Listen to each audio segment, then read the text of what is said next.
It's super important for every woman to have the ability to say the word no. But sometimes we use the word no as a way to stay safe when we don't want to be safe anymore. Sometimes we say no because we're afraid, but what's on the other side of that fear is something that we really want or an expansion that we'd really love to step into. So in this mindgasm, I'm answering the question of what happens when your no is actually an avoidance tactic and how to overcome the fear so that you can say yes to what you really want while you still feel safe and totally empowered in your boundaries. Check it out. So in this mindgasm, I want to speak to understanding our no's, but more so from the angle of what happens when your no is fueled actually by fear or by something deeper below the surface that maybe we're not quite ready to touch yet or be with, something that's scary or intense or that's an edge for us. And I want to start by saying that it's totally okay. For each of us, it's up to us to make a decision, and it truly is a decision for whether or not we're ready to explore or open up to feeling certain things that maybe previously were too uncomfortable or too scary for us. And while it is a personal decision, simultaneously, it's one that has to be made if we can expect to get out of our comfort zone and experience the growth that we really want and the new things that we really want to bring into or experience in our lives. And I'm going to tell my own personal experience of this, right? That obviously, even though I might look very confident and bold and just go-getter for all of those things that I'm achieving and getting, I'm also still with my fear and with my doubts and with my anxieties and with my insecurities. But the difference is that I have learned and I continue to learn and to refine more and more how to be with the things that make me feel uncomfortable without equating them to like I'm going to die or that they're going to destroy me. And this is a process like of like building up to that and being able to do and feel like more and more intense things. Because remember, like anything that we want that we don't have right now, right? It's we're asking for more intensity in our life. And the if it's good intensity or bad intensity, that's just us in our brains making judgments or decisions. When our body feels intensity, it doesn't say, oh, it's good or it's bad. That's our brain making that decision and making that judgment. So I don't know if you've ever heard me say the the expression, fear is anxiety without breath, right? Because fear is anxiety. No. Okay, clearly, I'll caveat that I'm about to get my periods and my brain is in all different million places right now. That's one way that I know when I'm in that part of my cycle. Fear is excitement. Fear is excitement without breath. And by the way, if I had made mistakes like this a couple years ago in like any coaching or in front of a client, I would be mortified. I would probably delete this whole message and need to start over because I have to be perfect and fuck that. Okay. Anyway, fear is excitement without breath because fear energy and excitement energy, it's the same energy in our body. It's just what our brain decides is okay or isn't okay. And then based on that, how we start reacting to that energy, which is why if you're feeling afraid, bringing breath allows you to stop just being in your reaction, in your trauma reaction mode, and it allows you to give yourself more space, to slow down, to lower your heart rate, to not just pay attention to what's going on out there, but to start to pay attention to yourself and feel connected and see how you actually feel, and also notice different kinds of things, right? And so when we want more of anything in our life, what we're really asking for, whether it's money or success or opportunities or love, we're asking for more energy, more intensity. And so what happens next is, how do we start to prepare ourselves and train ourselves and use, ideally, my favorite, pleasure and play and fun to do that training. So as the intensity starts to come in, we don't get kicked into our reaction mode, our defense mechanism mode, which is when you see people do self-sabotage, right? When they're like in all this momentum and then they get sick, or like me, I'll get in a big fight with my husband as a way to like offload all the intense energy, and I'll bring it into a fight to release it, instead of learning, which now I do, instead of getting into a fight with my husband, learning how to slow down, how to breathe, to allow more and more of that intensity that I want. And there's a lot of intensity that's going to be coming into my life because we're growth-minded people. So yes, my business and a lot of stuff is doing really, really well. And now my next level is going to be thought leadership. So you might see that I'm going to be talking about, I want to write a book, and I want to do a TED Talk, and I want to be paid to do public speaking. I'm going to put it out there that I want to get paid $20,000 to talk on stages.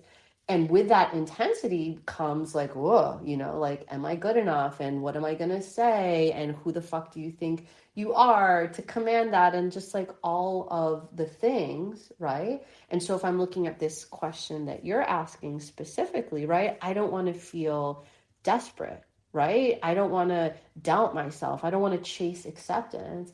Those are very different things, right? Those are the actual feelings.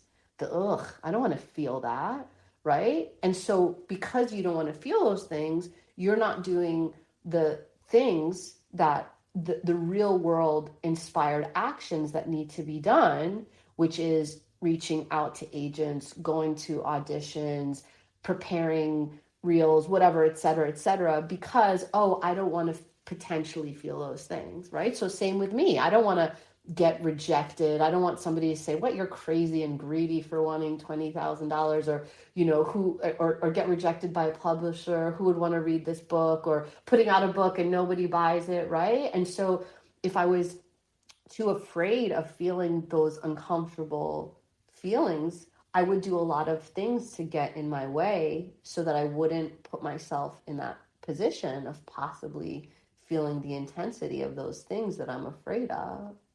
But through the practice, right, through building the momentum, through training and allowing ourselves to feel the excitement of what we want, and also knowing that we can hold ourselves even if things are disappointing, even if things don't happen in the moment, right? Then that's how we stop getting in our way, and that's how we allow ourselves to say yes to the things that we want and go after them, even if the things that we're afraid to feel like a no in our body. Because of course, who wants to feel shame? Who wants to feel rejection, right? But it's about separating those two things, right? Like becoming successful, let's just say, hitting your goals, it doesn't mean that you have to be chasing acceptance, right? You can be going after your goals and doing the things that you want to do, and simultaneously, when the fears or the feelings of chasing acceptance or feeling desperate or feeling rejection, when those natural things come up, because they're just there below the surface, right? Like, if when they come up, that you can be with them, you can work with them. And that's why you're in this program, that's why you're working with me and in this community, so that if and when they come up, how can we support you through that? How can you be different with it, instead of kicking yourself like back into survival mode, or into like shut it all down mode and I'm not doing anything. And I love I have a coach. She always asks me the most like simple questions whenever I get into like my own head about it. Like I'll be like, I don't want to do that. You know, it feels like if I'm talking to somebody and the conversation dies out, or they say they're going to get back to me, but they don't get back to me by a certain day or whatever, you know, from my fear place, the stories come up of they're not interested, I'm not good enough, like whatever those things might be. And it's my job, right, to not let those limiting beliefs and ideas get in the way and become feelings that get in my way, right? So I get out of my head, I talk to my coach, like, and I do the things, the real world inspired actions that I need to do that are part of me getting the things that I want. Because, like, of course, I just want somebody like the founder of TEDx, if there is a founder, to just shoot me an email and be like, hey, I was listening to your podcast and I love it. Like, I want to give you a headlining TED talk right now, right? And actually, that is one of my manifestations that I'm working on. Is I really want journalists. I really want an amazing journalist to find my podcast and listen to it and reach out and want to write like a feature article in the New York Times or a New York Magazine. Like that's definitely something that I want. And simultaneously, I have real world things to do in order to get to those places, even if that manifestation happens, right? Like I have to create my talk for TED. I have to, you know, maybe I have to be in a couple of magazines first before this journalist reads or listens to a different podcast and finds out about me and then finds my podcast, right? Like there's real world things that I have to do. And my coach, some of the questions, one of her favorite questions to ask me, she's like, but you like making money, right?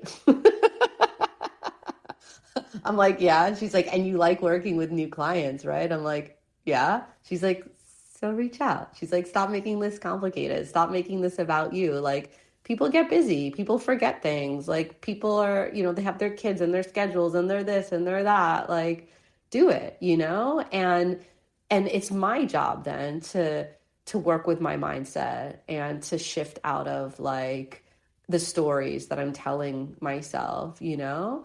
And I've been in those places where I don't want to feel desperate, you know, and I don't want to feel like I have to do those things. And I get it. And the thing is that we don't have to do those things, right? We can just stay and sit and wait, and you can wait as much as you want for somebody to reach out. But make that decision that that's what you're going to do. You're just going to like sit and wait. And I don't know how long it's going to take. And simultaneously, while you're waiting, like take inspired actions, like do the things that's going to bring you closer, that's going to build more energy, that's going to help you in the real world, right? Because there's that joke about like the man that every day he prays to God and he says, God, I want to win the lottery every single day. God, I want to win the lottery. Please, I want to win the lottery every single day, until one day he dies and he goes up to heaven and he meets God and he said, God, I prayed to you every day that I wanted to win the lottery. And God said, yeah, but you never bought a ticket. So how can you buy your lotto ticket every day? And when you buy that lotto ticket, if the fears come up, right? I want to be a millionaire, but what if I'm not a millionaire? What if I never win?